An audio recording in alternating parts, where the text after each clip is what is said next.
Hi, everyone, and welcome to Speaking Volumes, tonight's event with author Meg Waite Clayton, who will be talking about a writer's journey. I'm Cindy Hill, and I'm the president of the Los Altos Library Endowment, also known as LOLLI. LOLLI supports the Los Altos Library's services and collections by enhancing the scientific, medical, and technological materials for all ages. And through the generous donations from our community, we fund special items and projects, including our mini bookmobile, affectionately named GoGo Biblio. The LOLLI board members are honored to host our annual Speaking Volumes spring event, taking advantage of our virtual meeting room so that all of you can enjoy listening to our speaker, Meg Waite Clayton. Meg is looking forward to your questions and will respond to them at the end of her talk, so please type them in the Q&A section, which is found at the bottom of your Zoom screen. Meg's talk is going to be recorded, and a link to the YouTube recording will be posted in the library's and LOLLI's websites in the next couple of days for your and your friends' viewing pleasure. So please share the link.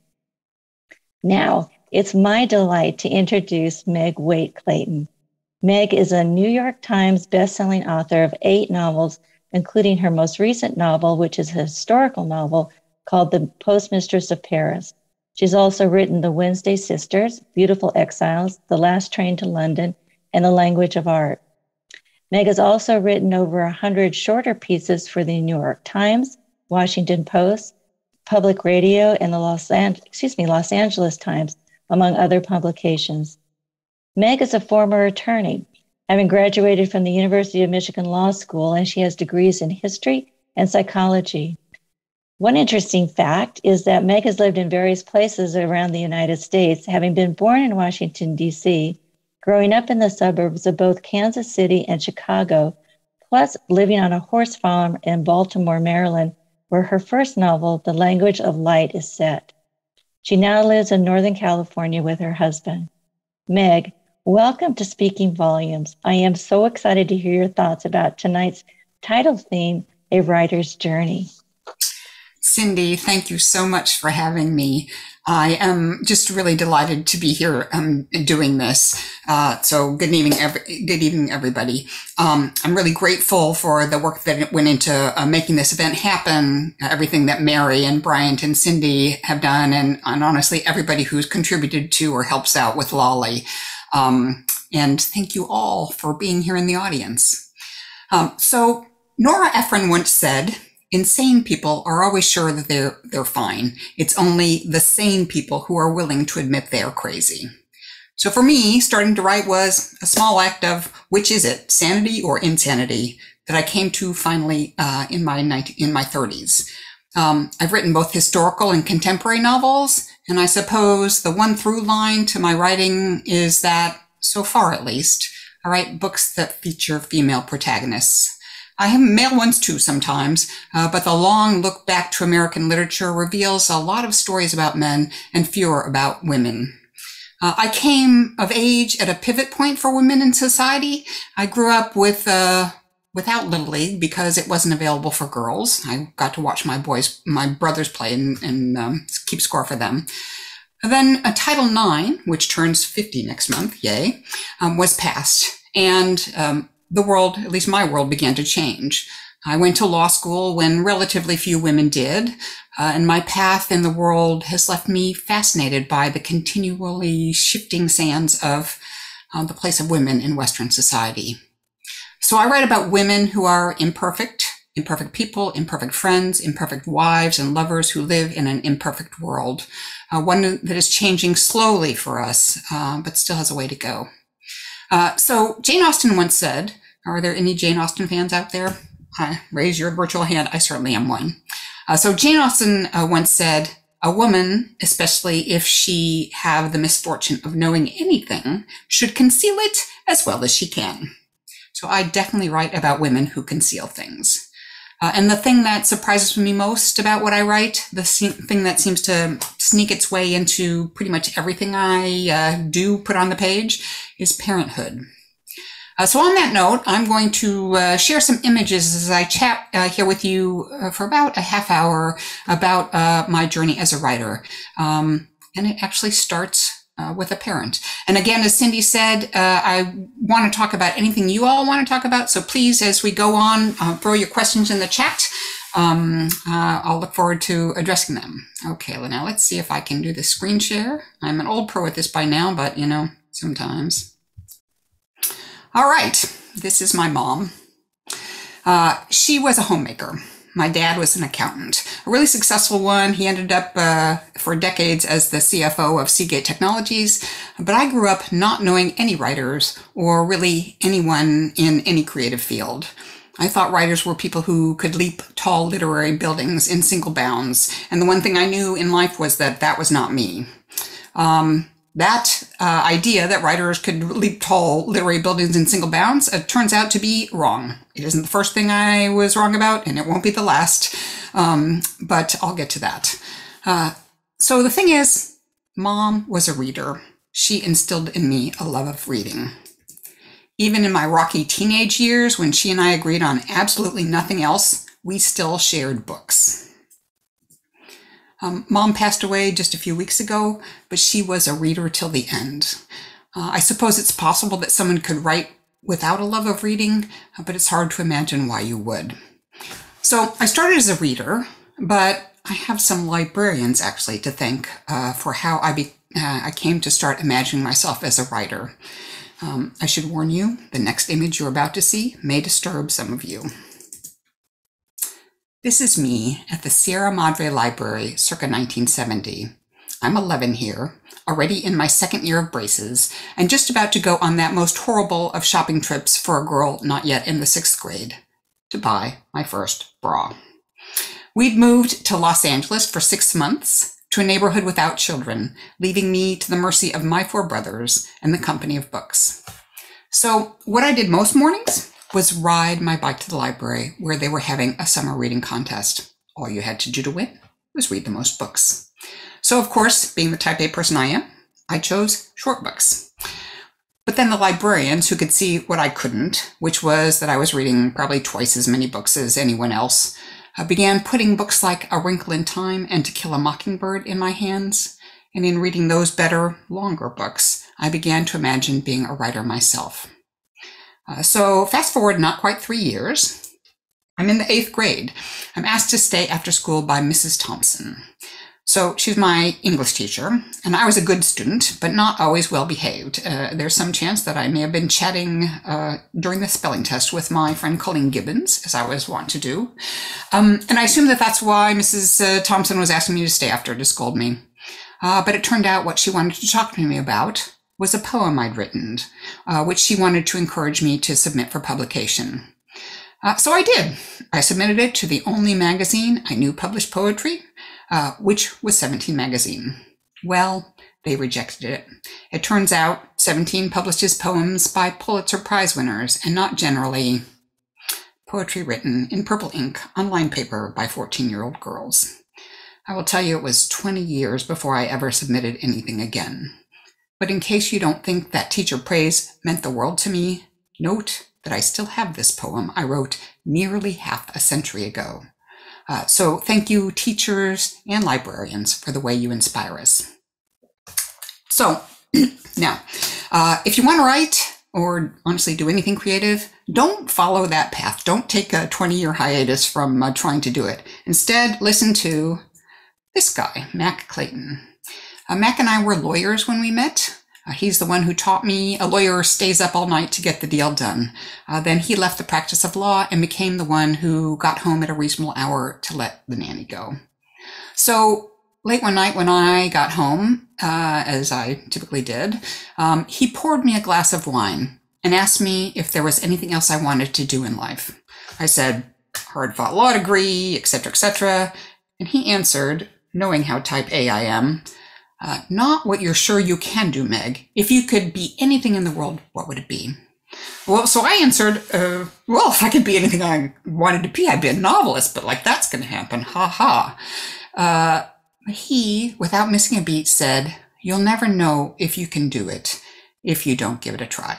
I'll put a pin in that. I'm going to circle back to that later, but I didn't exactly quit my job the next day, but his words were really important to me. You know, his belief that I might be able to do this, and even more than that, the reminder that if I didn't try, then I, by definition, failed. That's my dream. Just a little spoiler alert, I did start writing not too many months after that. I left the practice of law, and it took me 10 years to publish my first novel. This is sort of how I did it. I started by taking university extension courses like Stanford offers now and reading every dang book I could find on the subject of writing, trying to figure out how to do it. I was a great reader, but as a student, I preferred the certainty of algebra problems, you know, where you could check your answer to the squishiness of that bird on the line at the end of chapter 3 and what he or she was supposed to mean. How's that doing? So English was literally the only subject I did not AP in. Very good. She's very good. Oh, good. You want a bigger screen? Hey, Mary, I think you're not muted.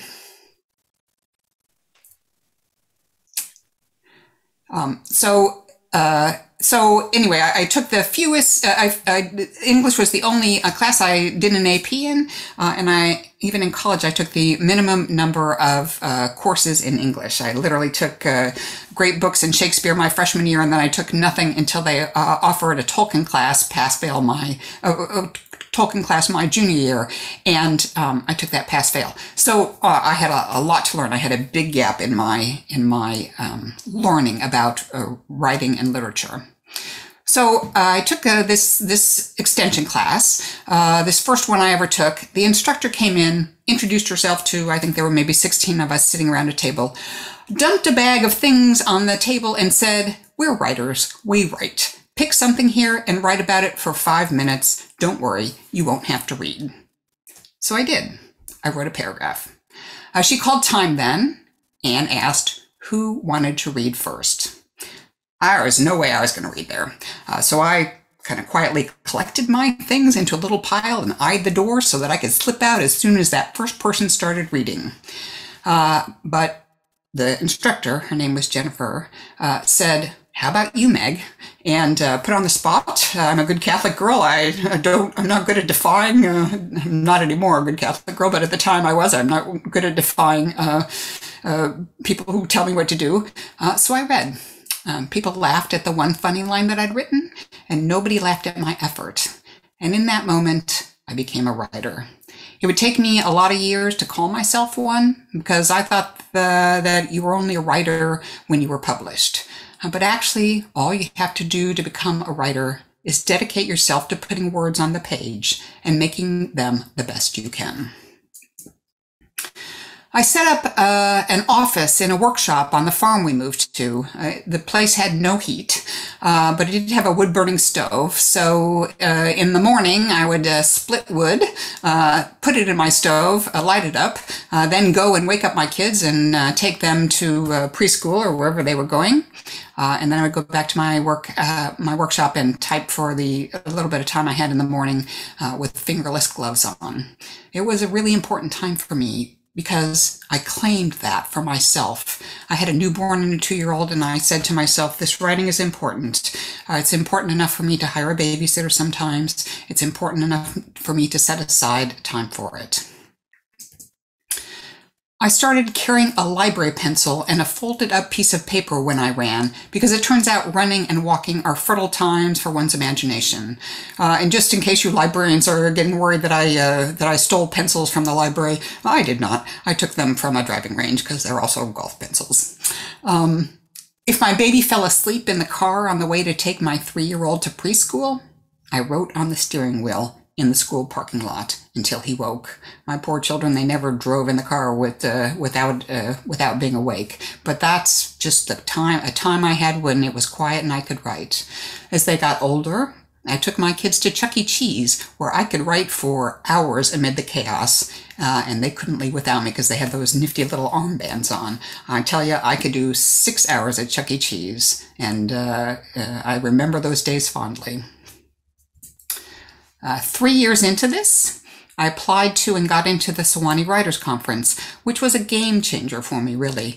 I was mentored by amazing writers like Alice McDermott and pictured here, Tim O'Brien and Randall Keenan. And I made amazing writer friends like Tatiana Soli, who's in the middle down there and has gone on to win the James Tate Black Award, which is the oldest award in Britain, oldest literary award in Britain. And everybody there at that conference assumed I was a writer, and I was. I came back and joined a writing group, and after some juggling of members, ended up with this foursome, which remained my go-to for 2 decades. Brenda, who's on the right there, and I still read for each other, as do Mac, who is in the middle there with me and is my husband. Mac and I do as well. I finished a novel. I sent out pages to try to get an agent. I got nothing. No takers, not a single one. Just form rejections, not even, nice letters. Mac asked, in my despair, if he could see my query letter. And after reading it, he said, "Here's the thing, Meg. General Motors doesn't sell a car by saying it's brown and has wheels. You need to sell yourself here." So I'm not that great at selling myself, but I did revise that query letter and tried to make it more enticing. I made no changes to the manuscript. I sent it back out. I sent out the query and the few pages of the first chapter again, and I got not 1, but 3 agents. So that's the difference a query letter makes. Any of you all who are thinking about that, keep that in mind, because if the agent doesn't get past the query letter, or the query email now, they're never going to read your pages. So I flew to New York, interviewed these 3 agents, chose one, and sat back and waited to be on the bestseller list. I revised every time we got another rejection. I got lots of rejection. Let me say right now, don't do that. Don't revise every time anybody gives you input on a manuscript. It's too many voices. You'll end up with a mess. That's what I ended up with. Pretty soon, my novel looked like nothing I had ever imagined, and it didn't sell. I stuck the manuscript in a drawer and started writing and publishing short pieces. And by writing and publishing, I mean writing and much later publishing. While I was still unpublished, I learned a friend had gotten a story accepted for publication after sending it out 64 times. When I congratulated her and poked around about all that rejection, she replied, "If I don't believe in myself, how can I expect anyone else to?" That was at a big writing group that we both belonged to at a local library, actually. And after that, I went home and that very night started stuffing envelopes. I wrote a little column for Runner's World, which could only have been run in Runner's World, really, but it was a publication that I was familiar with. It was a column I read every month, and I knew what they ran, and so I wrote this piece and I sent it in, and it was accepted in just days. I will never forget that phone call and how excited I was. They had just one change they wanted to make, and we went through a lot of little edits to try to get it down to a page, and it ran in July while we were traveling, and it was in every airport we went to, and that was so exciting. But anyway, when it was accepted, we celebrated with champagne. The victories in a writing life, especially in the early days, are few and so hard fought.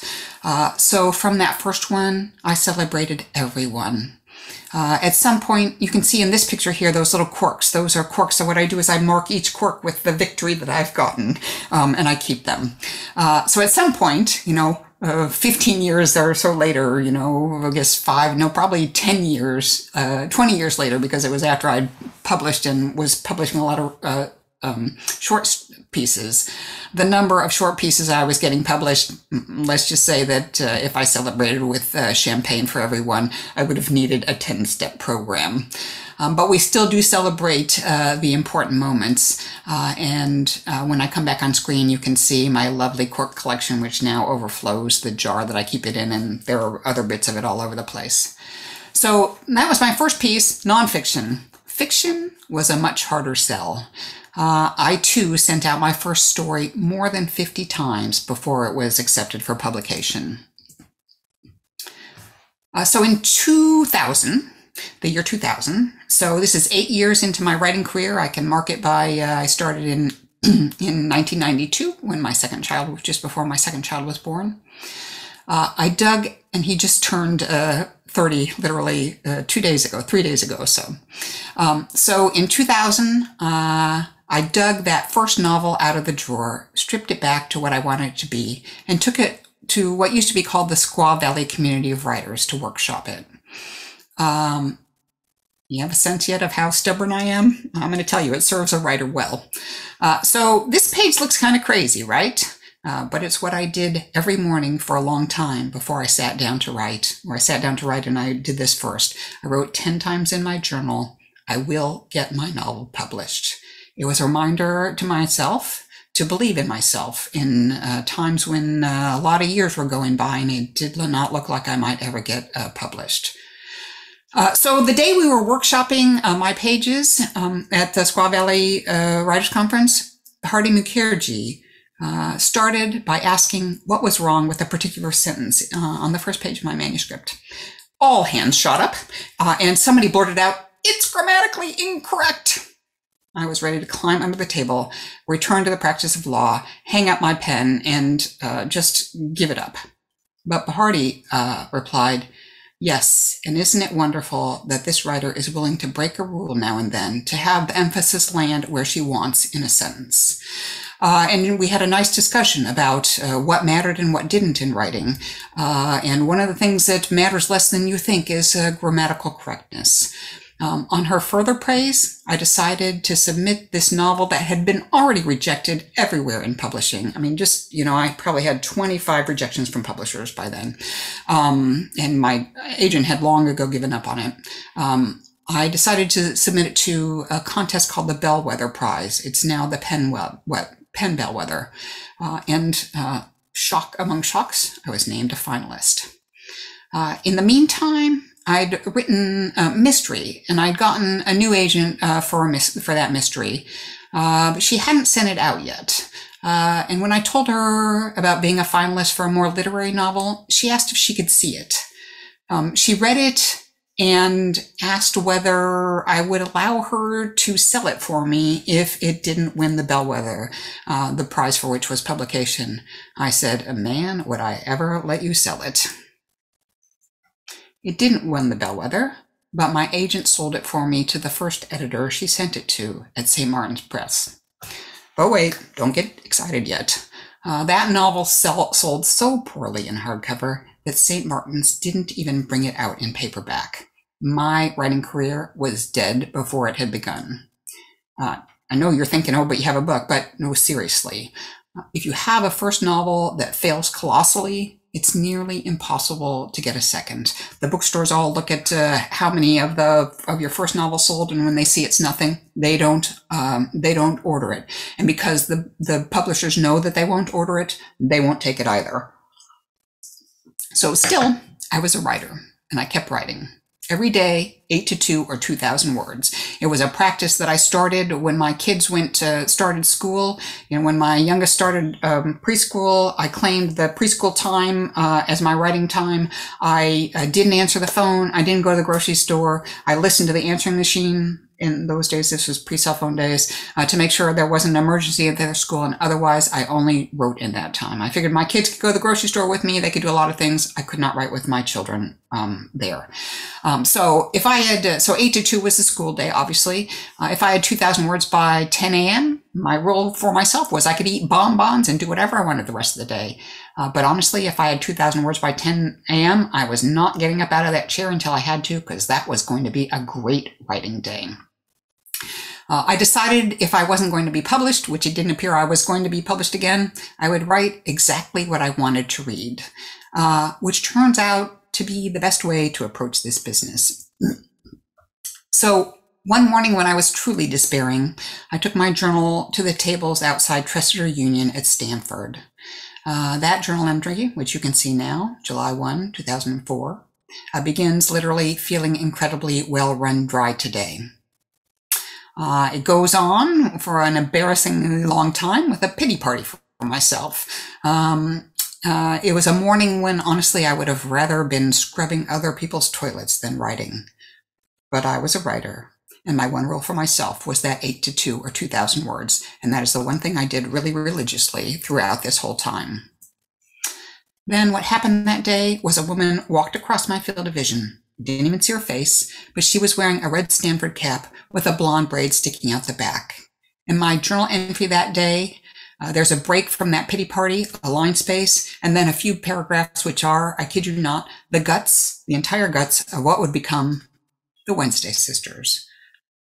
That one, my second novel, was a bestseller. Not exactly instantly, and big kudos to my then publisher, Libby McGuire, the head of marketing, Kim Hovey, and Katie O'Callahan, who was my marketing person at Random House, and in the small world that is publishing, is now my marketing person at HarperCollins.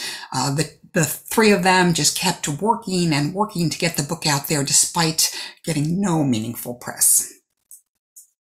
It went on a few years later to be named by Entertainment Weekly as one of the best friendship books, one of the best friend books of all time, on a list with The Three Musketeers and Harry Potter, and it just changed my literary trajectory.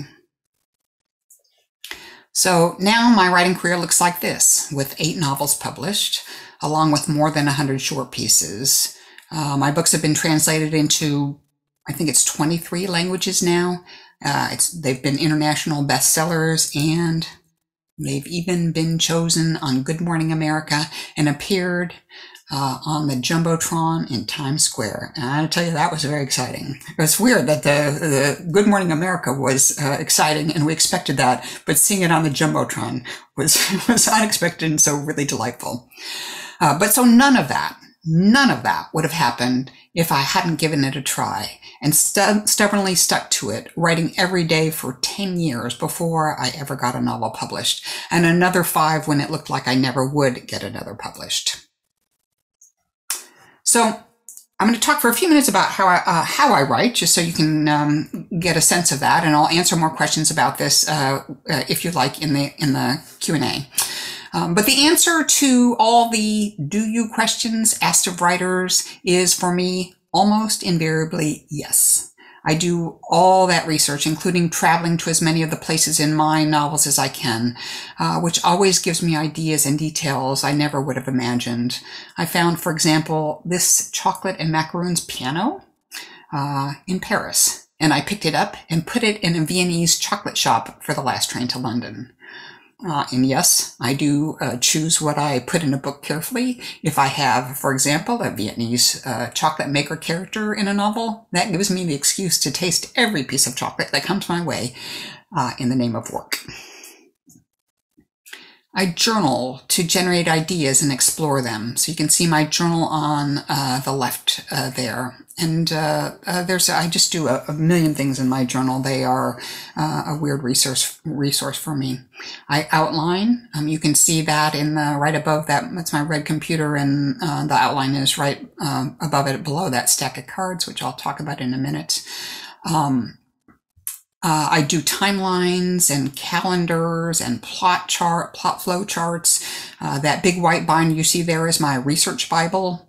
I used to do something I called my character scrapbook, which was I'd have a scrapbook like you would do in high school with different things, and I'd have pages for each of the characters and kind of what they would do, what kind of hair they had, or what kind of desk they sat at, or what kind of poem they liked, or whatever, just so I would get a grip on them.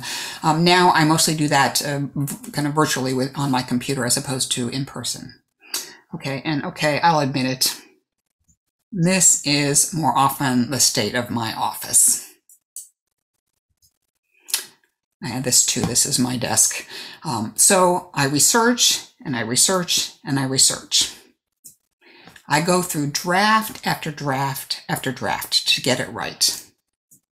Takes me a good 30 drafts or more. I use a program called Scrivener. You can see it on my computer there. It's a great writing program because it allows me to have my outline on one side. That's, you see it on the left there, my text in the middle, and then on the right, notes about what I want to do in the chapter, research notes, images, things like that. And I'll talk about that a little bit more in a minute when I talk about a particular passage that I'm going to walk you through how I did it.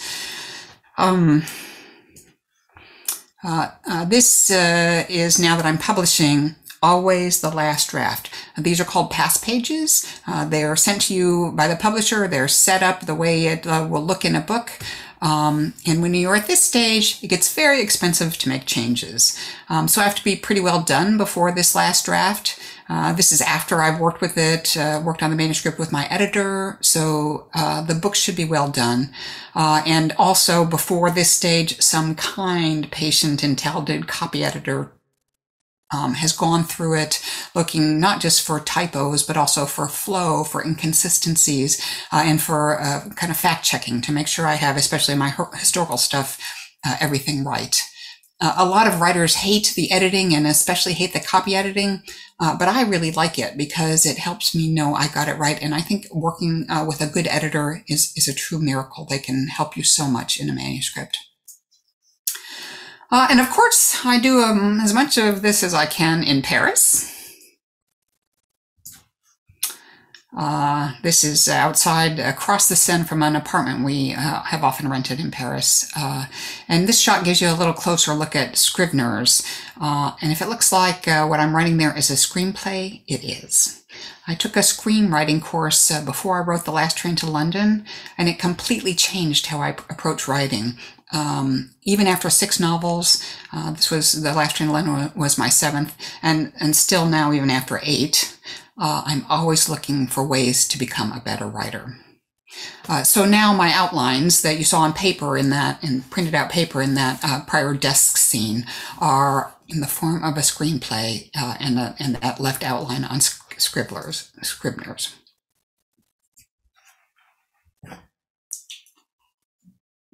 So the one thing I do that's maybe a little different from most writers is what I call my card outline.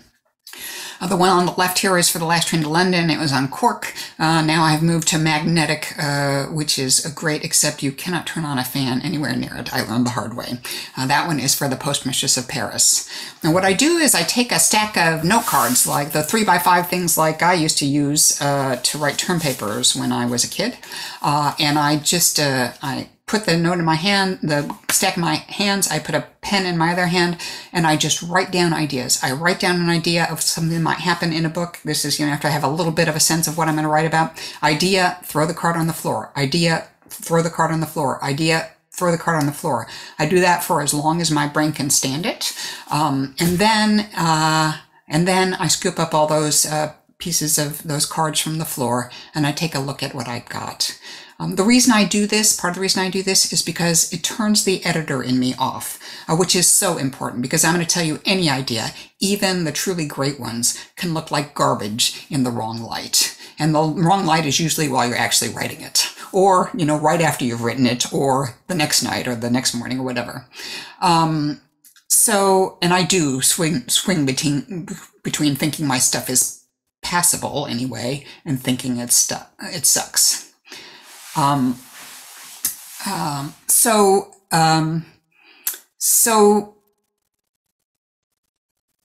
I'll just tell you that what this card outline is, what I do with it is at some point in time, I start color coding it and laying it out, and eventually you see the left side, the Last Train to London. That's kind of a working board that's a bit of a mess. But this one, the Postmistress of Paris, that's a pretty close to a final board. And what each of those cards is a chapter. And I find that if I cannot describe what happens in a chapter in a few words on a card, then there's some possibility that nothing has happened, and I don't need that chapter. I color code it for character point of views. So the blue there is Nanay, the yellow there is Edward, and the pink is Lukey. And then I lay it out in lines that are like sequences. So if you were watching, say, a limited series TV show that had 8 episodes or whatever, each line would be an episode, and it ends with a hook that takes you into, hopefully with a hook that takes you into the next section. And that's how I organize my writing these days. So what I'm going to do next is I'm going to spend about 5 minutes going through the opening of the Postmistress of Paris to show you how I researched and wrote this particular passage. Just an example so you can see kind of up close and in detail how this writing business works for me. Spoiler alert, it's less magic than it is just sitting in the chair, whether that chair be in the United States or in France. And I am going to, for that, read for about 2 minutes the opening page and a quarter. I don't love to read, but I want to let those of you who haven't read the book see what happens here so what I'm talking about will make sense. So, Monday, January 17th, 1938, in the sky over Paris. The sky out the glass roof of her Vega Gull was as crimson as the airplane. Beyond the windshield and the gray whirl of propeller, 10,000 tons of iron stood laced against the setting sun. Nanet called over the roar of the Gypsy 6 engine, La Dame de Fer à son meilleur niveau, that's the kind of art I love, to Dagobert, her sole passenger, who wagged his unkempt poodle tail as they circled the Eiffel Tower, the Iron Lady at her best. She flew up the looping Seine, headed back to Paris for the Exposition Internationale de Surrealism, 300 artworks depicting gigantic insects, bizarre floating heads, and dismembered or defiled bodies she knew were meant to be thought-provoking, but always left her feeling unsophisticated and far too American. Midwestern, not even from Chicago, but from Evanston. She loosened the white silk scarf at her neck as she initiated a controlled descent from 1,000 feet to 800, 605, to buzz her empty apartment on Avenue Foch. She loved Paris, if only its winter nights weren't so long when you were 28 and living alone. She throttled back to idle and extended the flaps over the Bois de Boulogne, descending to 200 feet as she approached the park's lake, its small cascade and charming little Emperor's kiosk. Up here in the air, there was no grumbling about Prime Minister Chautemps excluding socialists from the French government, no brother killing brother in Barcelona, no Hitler claiming to be eager for peace while all of Europe trembled. She dipped a wing for a better view to see the trickle of water over the rocks into Frozen Lake and, oh Lord, a span of black wings stretched to white feathered tips at 10 o'clock. A red bill opened and a call of warning inaudible over the engine as she slammed the throttle wide open and yanked back the yoke, snapping to the right and climbing to avoid crashing into a black swan already diving to avoid her. But the nose of the plane was rising too quickly. Vertical speed, 1,500 feet per minute. Through the windshield, nothing but sky. The airspeed indicator plummeting towards stall speed. The wing buffeting as the plane began to lose lift.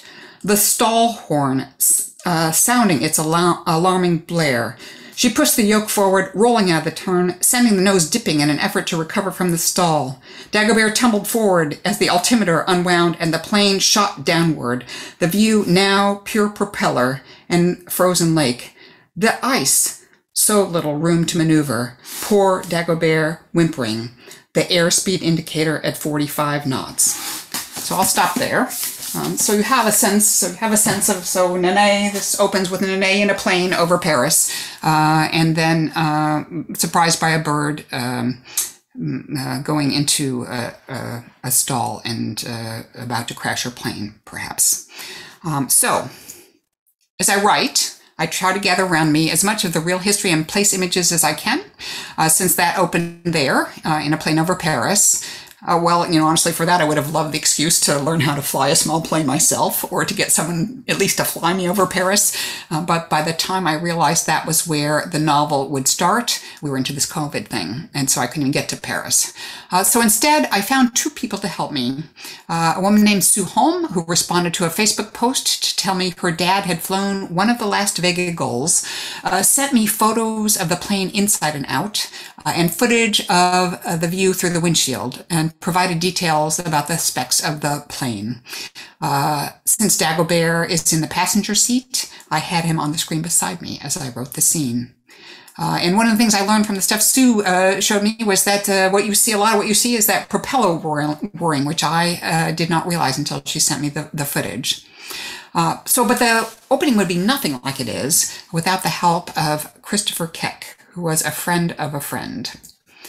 Christopher set up the path Nene was going to fly over Paris on a flight simulator, actually using the specs of that Vega Gull so I could see both how the plane would behave and what Nene would see as she, for example, circled the Eiffel Tower or tried to recover from a stall. He shared it with me by Zoom and reworked it with me so the flight was real and exciting, and I was describing it in the language a pilot would use. And I'm going to give you just 10 seconds of what was many hours of that Zoom so you can get a sense of what it's like. Eiffel and head over to the Arc. We're going to drop down to 800 feet. So, of course, one of the very best parts of writing a novel set in France is being able to spend months there, that research thing, and call it work.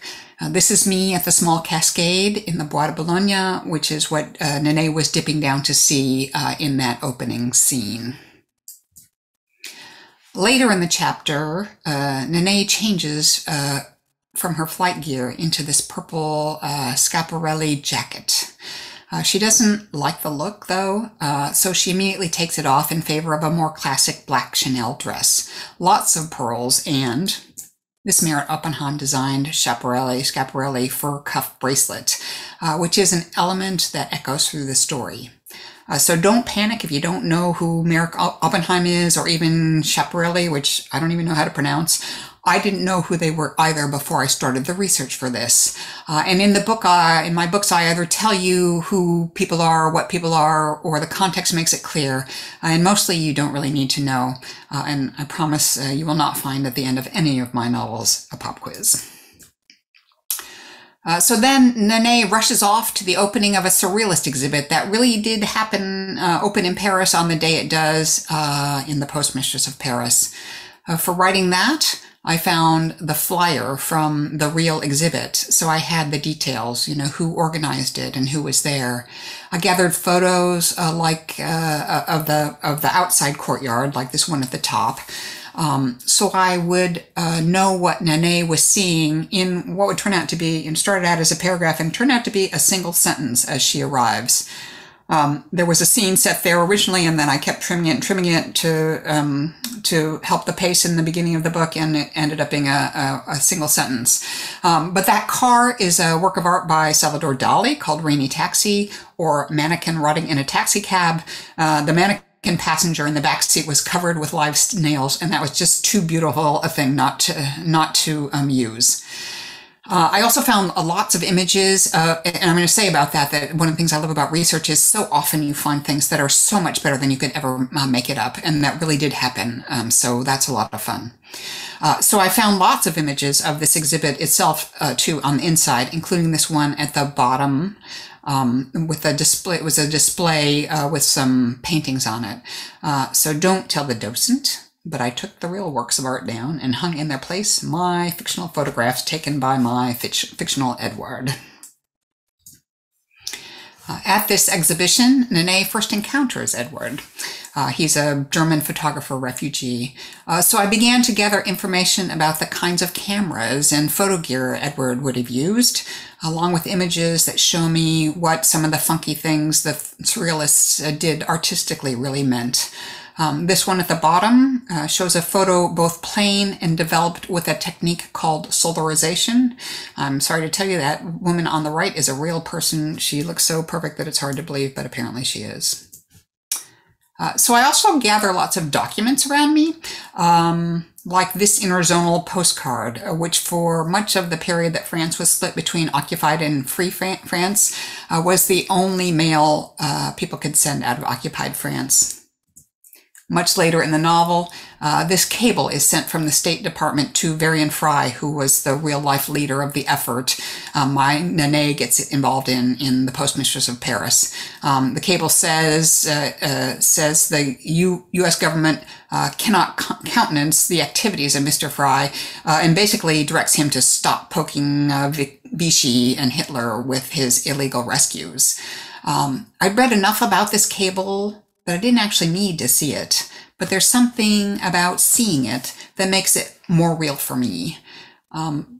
Very few of the things I collect around me matter for more than a moment in the book, in any of my novels, and many I never use at all, but they put me in the world I'm writing about so that hopefully I can put you there too. So I want to say, I have to pinch myself on a regular basis because I am definitely living the dream. It's not without its stresses, but my last trip before COVID was to Europe at the expense of foreign publishers for an international tour. There are less glamorous moments too, like signing at Kepler's during COVID times, out back in their storage room. Once when I was on tour in Canada, the view out my oh so glamorous hotel room as I ate a grocery store salad for a midnight dinner because by the time I got there everything else was closed was literally a car tire place. But even when the travel arrangements are less than glamorous, I get to hang out with some pretty amazing writers like Margaret Atwood, who I had a very long conversation with while she signed books about World War II. I'd just written The Race for Paris, which was a World War II book, and I'm going to tell you, she's a smart cookie. She knew more about my book and journalists in World War II than I did, just about. She was just truly amazing. I met Judy Bloom in Florida one time. This is her in her bookstore. And many of the writers who I've encountered along the way have become friends. This little group at Mayfield Bakery when it was open in Palo Alto are Pamela Redman, who wrote Younger, which is now a TV show, Ann Packer, who I'm sure anybody in the Bay Area knows, Christina Baker Klein, whose mega bestseller Orphan Train was #1 on the charts for pretty much ever. Lolita Tatamy, who's an Oprah author for Cane River, and yours truly on the right. Now, this auspicious group is a luncheon at Michael Chabon's house. I never know how to say his name. And Ayelet Waldman, his wife. And the man behind the camera taking this picture of this crowd is no less than Pulitzer Prize winner Michael. So I'm just going to say, this is where I started with this black screen, with nothing much more than a little bit of hope. So as my husband says, if you want to be a writer, how are you going to know whether you can do it or not if you don't give it a try? And with that, I'm going to end my screen share. And I think Cindy's going to come back on and join us, and we're going to chat for a little bit and perhaps take your questions. Yes, so I just want to remind the audience to please put your questions in the Q&A box so that we can share them with Meg. So one of the phrases I heard often as you were talking is, but I was a writer. And I put ... after that because then it was like, all right, there's the pregnant pause. What is she going to tell me next? Mm-hmm. So was that intentional to use that phrase, or just does it just come to you? I think that comes from my really, really deep-seated belief. I think so many of us think that a writer is somebody who has published. Mm. And I really want to reiterate again and again that is not what makes somebody a writer. What makes somebody an artist or a photographer is not selling their painting or their photographs. What makes somebody a writer or an artist is actually sitting down and doing it. You are a writer if you are writing.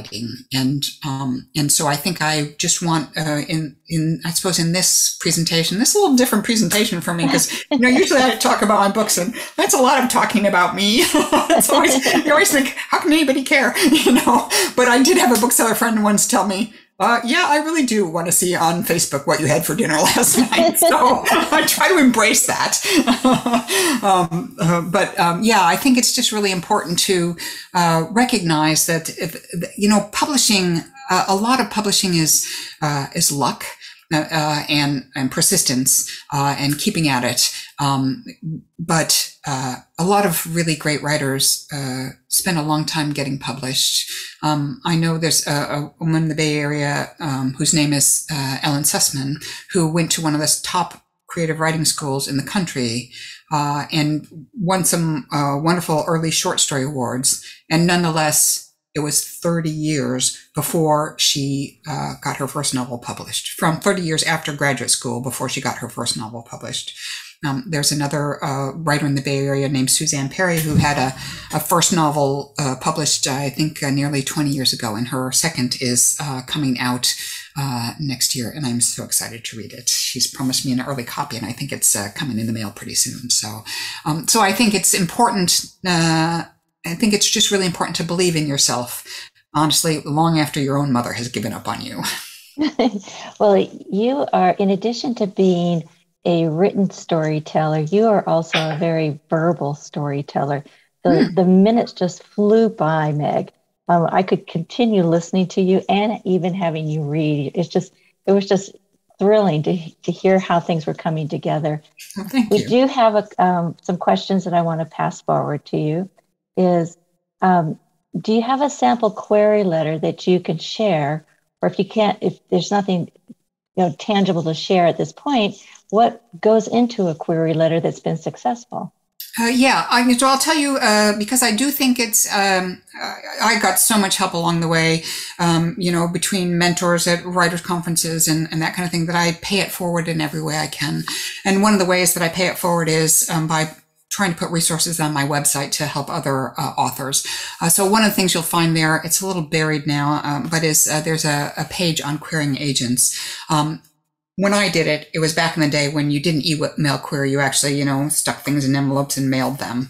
But the gist of, what you need in a query letter is there, and how you should approach it is there. The bottom line is you need to look at what you have and figure out what is the shortest way you can get somebody to turn from that letter over to your manuscript and start reading your manuscript, because that's the whole goal of a query letter, is to get somebody to read your manuscript or to request it.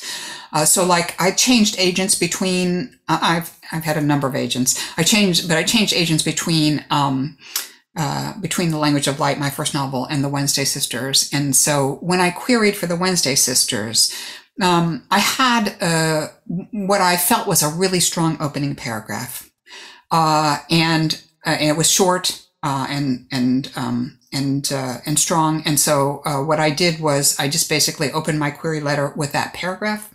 I said something like, "So begins The Wednesday Sisters, my second novel," and then a little bit about who I was. And if you'd like to read it, please let me know.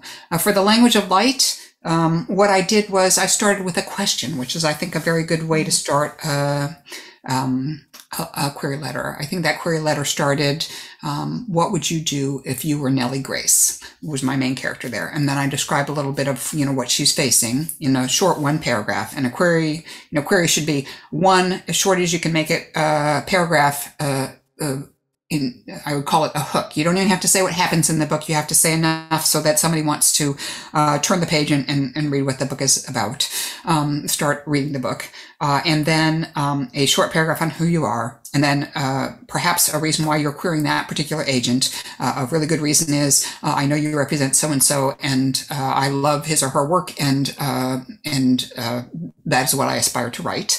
Don't ever compare yourself to, say, Anthony Doerr, but say, that's what you aspire to, so that you don't sound arrogant, but you say, where you're trying to be in the literary world, and that's important. It matters who you query. If they're a romance, if you write romance, you need to be querying an agent who does romance and stuff like that. And I think the one thing I would say is, if you look at the back of any paperback, I have no paperbacks near me, there'll be a little, like a one-page description on the back. It never tells you what happens at the end. It's a teaser to get you to pick up the novel and read it. And that's what you're going for in your description of your book in a query letter. Thank you. Here's a question about book clubs. May I know how to choose a book club, please? Will the lead of the Writers Club... Let me see. May I know how to choose a book club, please? Maybe a book for a book club? Oh, yeah. Well, I mean, I don't know. My book clubs do it my book club does it in a different way. I think everybody does it in a different way. You know, I used to go to the Books Inc. book club, which I loved, when Margie Scott Tucker was running it, and she picked the book, but she knew a lot about what was coming, and she just, you know, by fiat chose whatever she wanted, and we all read it. She always knew what was coming, what was going to be interesting. Sometimes she would get books for us before publication. That was always fun, and I read whatever she put in front of us, and sometimes I loved it, and sometimes I hated it, whatever.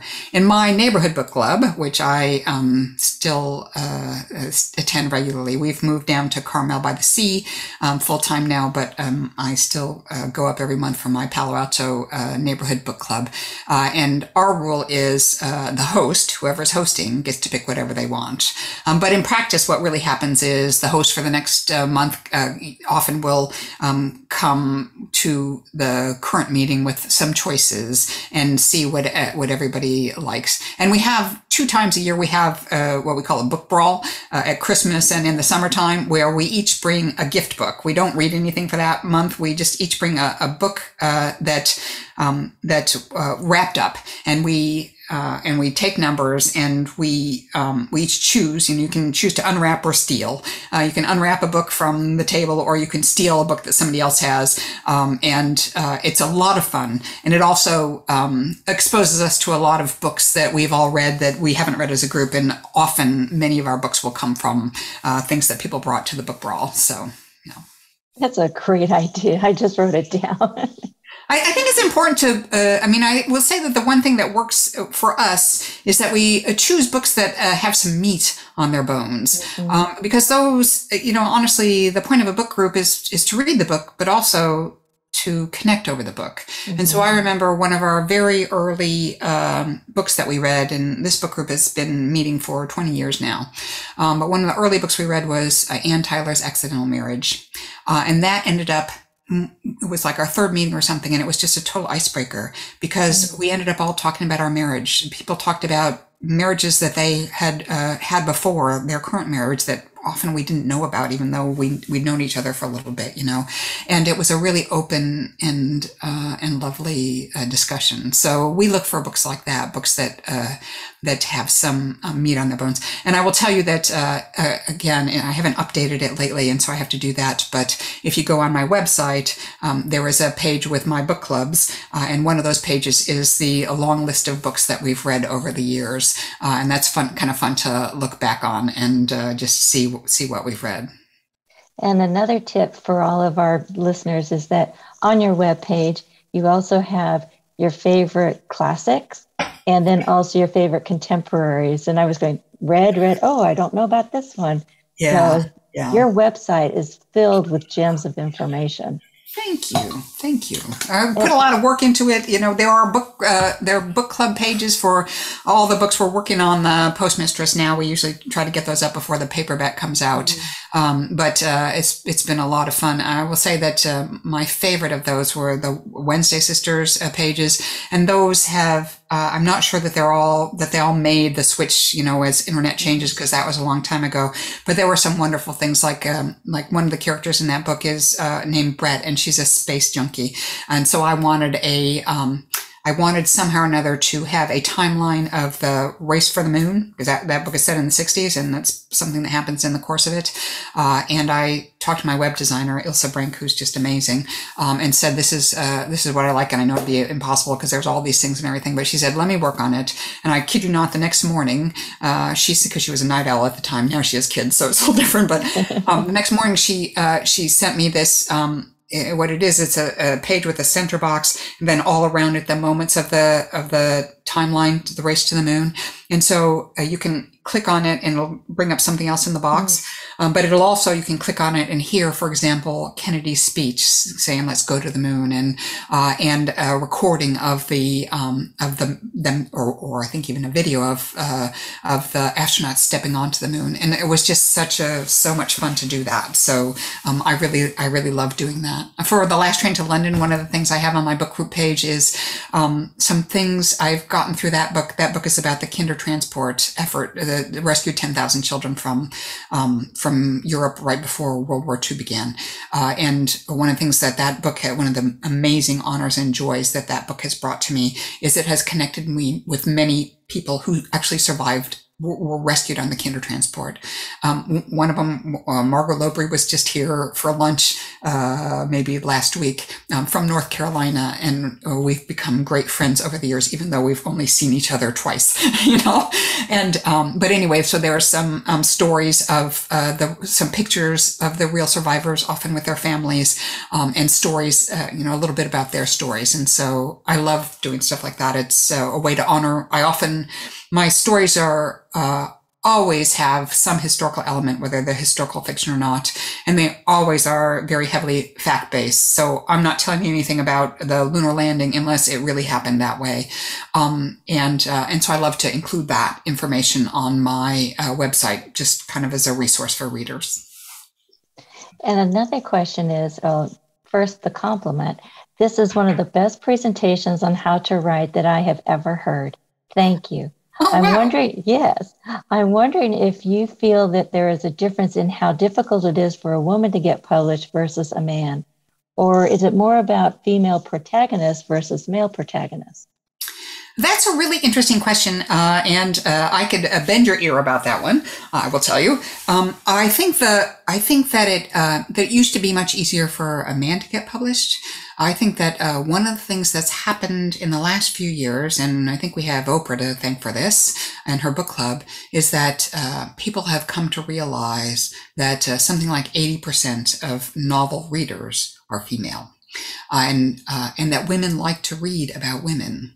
And so I think it is actually in some ways easier now to get a book with a female protagonist published than a book about a male protagonist published. The flip side of that is that it's still widely believed, and probably true, that mostly women will read about men because we're used to it, and mostly men won't read about women because they don't think women's lives are as important. That's changing over time, obviously, but so I think that it's easier for women to get published right now. I think it remains harder for women's writing to be taken seriously. And so if you look at the awards and even reviews and stuff like that, I think that they still tilt male. I'm not sure. At Sewanee one year when I was there at the Sewanee Writers Conference, Francine Prose did a terrific presentation where she talked about this very thing, the way that women are ghettoized in publishing.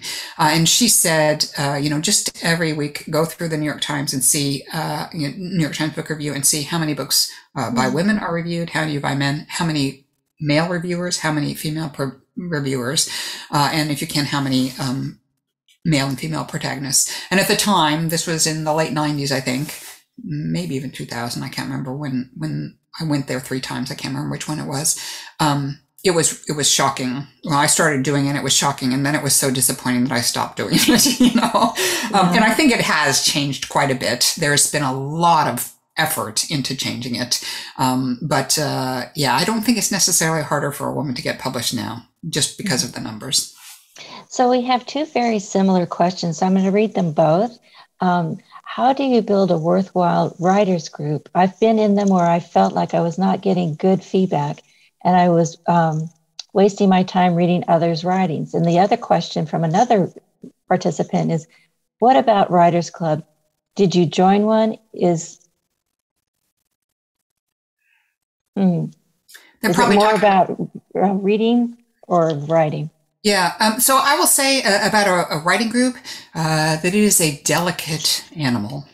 And my writing group, my last Nashville writing group that I ended up with the 4 of us, it was magical. Everybody out of there has published short pieces, and we have among us now 8, 9, 10, 11, 12, 13, 14, 15, I think 16 books published, just the 4 of us. And when we started together, none of us Brenda had published one little travel piece in a publication that even she hadn't ever heard of until she went looking for places to, submit this travel piece. So that is a beautiful, beautiful thing. I'll tell you that at one point in time, that was an evolving group. At one point in time, we needed a new member because somebody had moved away, and there was another male. It was Brenda and I and one other guy, and so he wanted to bring in another guy, and so this was before my husband started writing, so he was not in it. He brought in that guy, and it was so bad that it was just such a negative experience that we ended up pretending like we had disbanded the group and quietly reconvening in another location because we didn't want to fire. We didn't want to, throw the guy out, but he was not helping. So it's really, really important that you find people who both respect your work and are willing to talk about what's good about it as well as what needs improvement. And then it's really important for you to only take feedback that makes sense to you. If somebody says something about your novel and you disagree with it, it's your novel and you need to hang on to that. I think it's good, in a writers group, I always thought, well, okay, if one person thinks this, then that's fine. And I can reject that. If all three of my other members, disagree or don't like what I like, then they're probably right. Sometimes you don't want to kill your darlings, and sometimes you have to. But so that is it can be really hard to find a writers group. I will confess that I never found one in Palo Alto. I tried a couple different groups and they just didn't work for me, and so I just kept going back to my Nashville group. But I think if the questioner is asking about, for example, the California Writers Club, I've never belonged to that. I couldn't say why. I have done some presentations for them. I think it's a pretty good group. I know that they go and read their work to each other in some circumstances. I think the biggest advantage of those kind of groups is finding people who are writers like you, who you can hang out with, and also possibly drawing from that a smaller group. So that's how I found my first real writing group. I call it my Nashville group because we lived in Nashville at the time. There was something like the California Writers Club. It was at a library in Nashville, and it was just once a month. Anybody could come, anybody could read what they wanted, comment and everything. And so I rarely took stuff and read, but I did meet people there and figure out who, just from listening to them comment on other people's manuscripts, I could tell who I thought would be good feedback for me and who wouldn't. It is, a writing group is very time consuming. I mean, you have to read each other's work. The writing group I'm in now here on this side of the, I'm over on the shore now.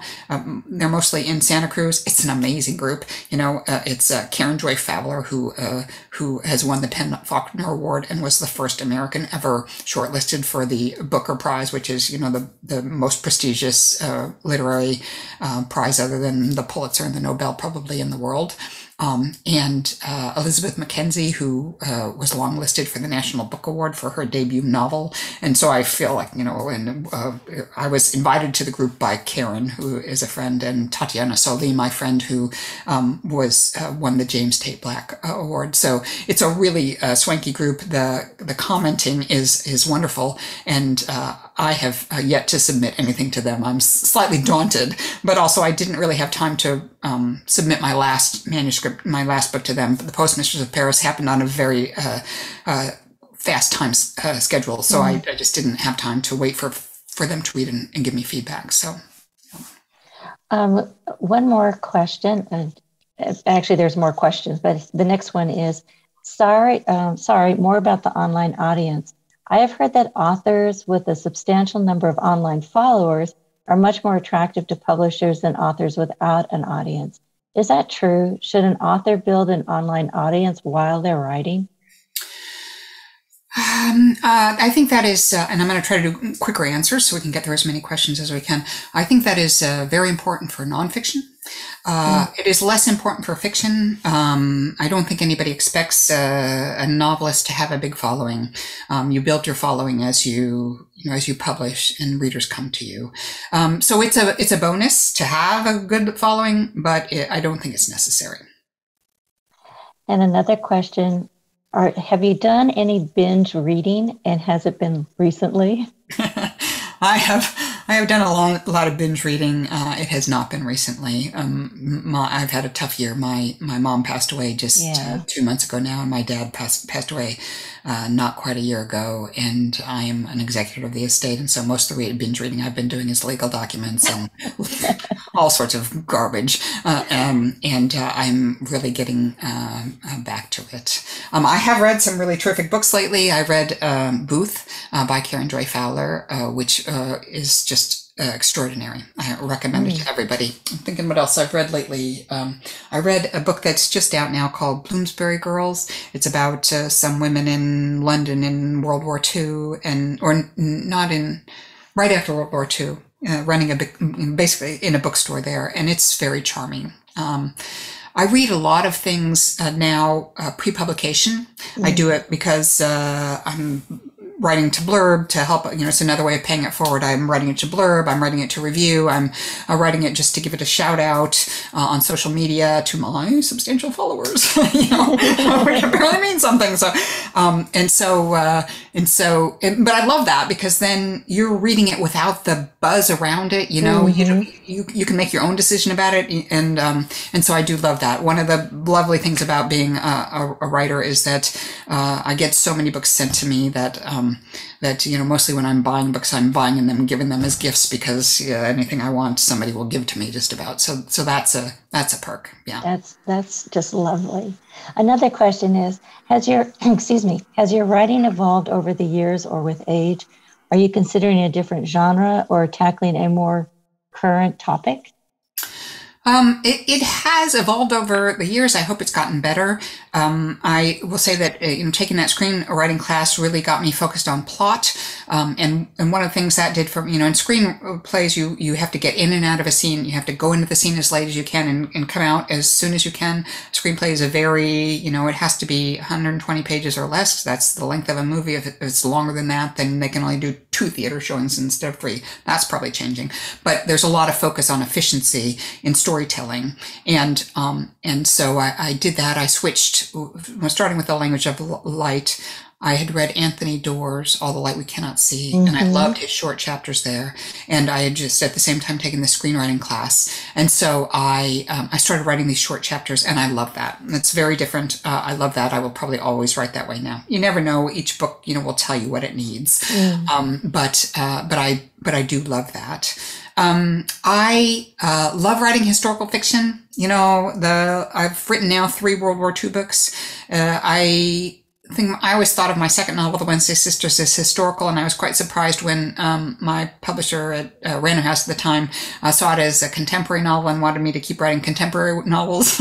And so there was a bit of a dance there between, because I wanted to write historical stuff, and she was worried that people wouldn't follow me to historical stuff. And so I ended up writing these kind of hybrid with a contemporary novel that explored something that had happened in the past or whatever.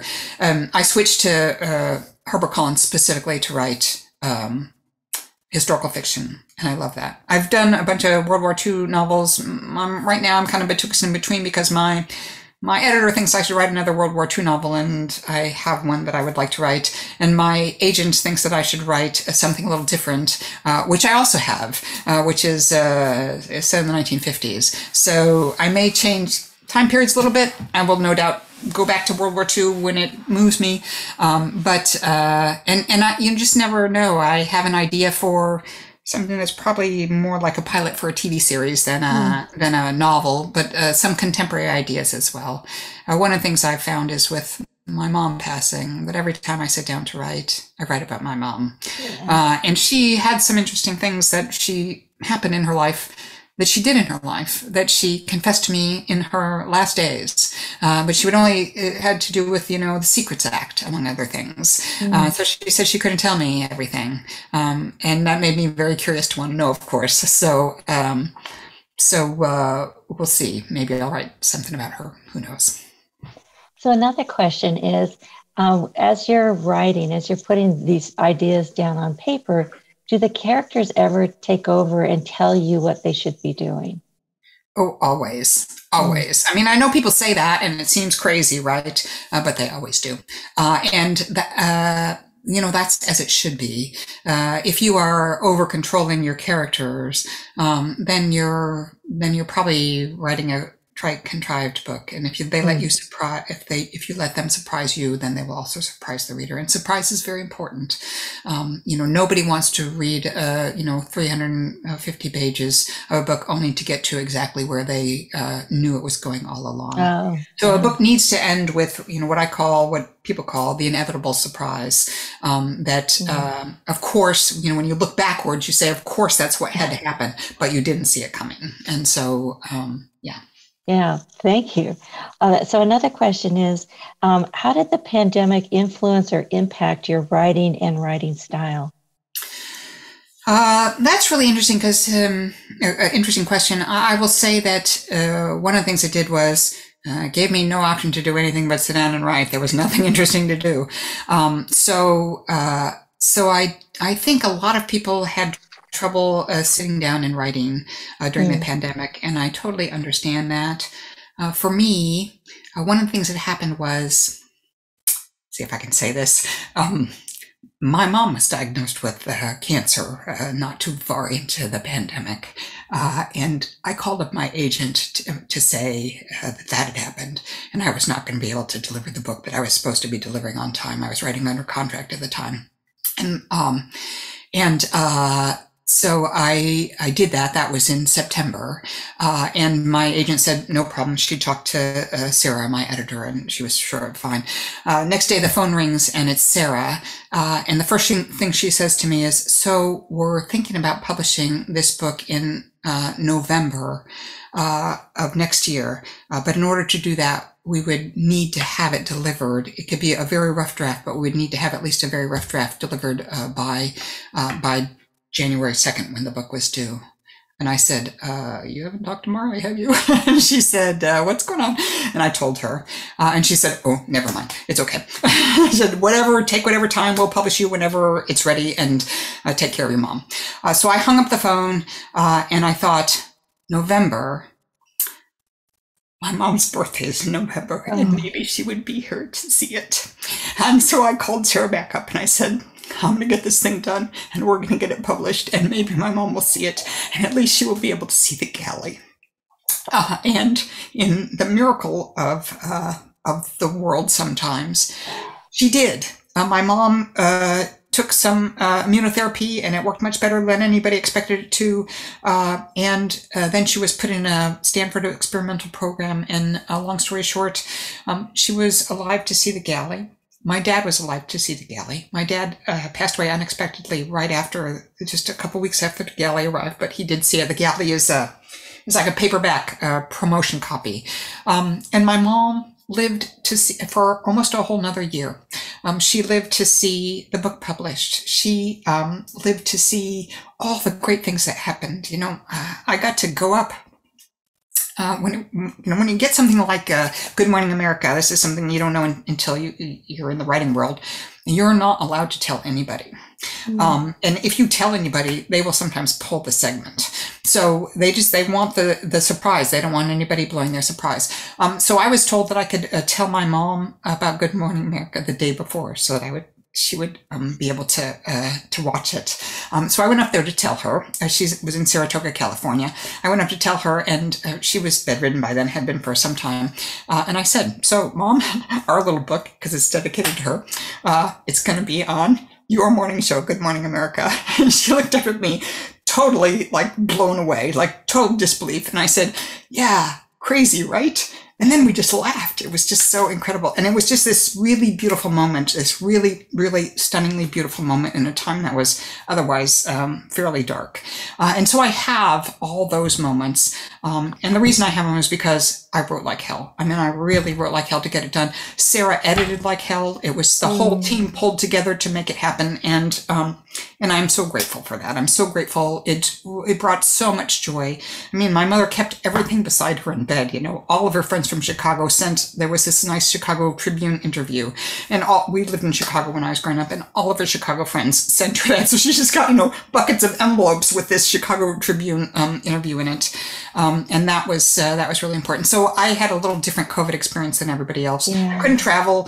So that was good, because then I could only write. I couldn't travel to promote my books, which I otherwise would have had to do. So I actually wrote really well for the first year and a half of COVID. And then honestly, since my dad passed away, I don't tell my editor, but I've hardly written a word. So hopefully I'm getting back to that next week. That's the plan. Thank you so much, Meg. I'm going to end on that because that story with you and your mother is just, it's so precious. Thank you. Such a special moment. Yeah. Thank you for sharing that with us and being vulnerable with that. So as to wrap this up, first of all, I'd like to acknowledge and thank our librarian, our acting librarian, Bryant Bow. He's helped us with all of the technical items and walked us through everything. He's our technical guru, managing the virtual behind-the-scenes logistics. Bryant, thank you again. Yes. And to our Zoom participants, thank you for being a part of Lolly's Speaking Volumes program. Your questions were invigorating and thought-provoking. And I want you to be sure to check Lolly's and the library's website for the YouTube link. I know I want to watch this again because there's so much information. I managed to capture a couple of the book recommendations, but I was so engrossed in listening to you that I'm glad it's been recorded. Thank goodness for technology. Yeah. And I also encourage all of the participants to be sure to check out her books at the library and at your neighborhood bookstore. Please support our bookstores and our libraries. And there they are. Oh, and there are the corks. Oh yeah, the corks. Yes. Oh yeah, I should have shared this. Each of the corks is got something on it. So like this is, let's see what this cork is. This is the first copy of the Postmistress of Paris. That's always a champagne moment. And they're just all, little, there's one for Runner's World. The first one was Runner's World, and I just keep them around me, and it reminds me when I'm despairing that I'm really blessed. So just as an aside, do you try different champagnes? We do. So we started out, when we started this out, we were fairly lean financially. And so we drink cheaper champagne than we do now. Yeah. It's always fun to taste new things. And Meg, I want to thank you so much for all that you've shared with us, all the information you've been willing, and you're just so open about how you do it. And I've really enjoyed the pictures. The pictures are a whole nother story. So thank you for putting together this talk with us. My absolute pleasure. Thank you for including me in your program, and really just lovely. I was a library kid, and I'm a library adult, and I love to support libraries. So I'm so glad to have it. Thank you. And I want to let you know that I am a serial Meg Waite Clayton reader. So I'm making it through all the books. I'm on number 4 right now. So, oh, lovely. Thank you. I'm sort of working backwards in age, though, because I wanted to be sure to read The Postmistress of Paris. And what a story. Oh, thank you. What a story. And you're right, that airplane ride, I could just, whoa, picture the dips and dives. So thank you so much. And audience, thank you again. And looking forward to your next book, screenplay, whatever it turns out to be. Thank you so much, Cindy.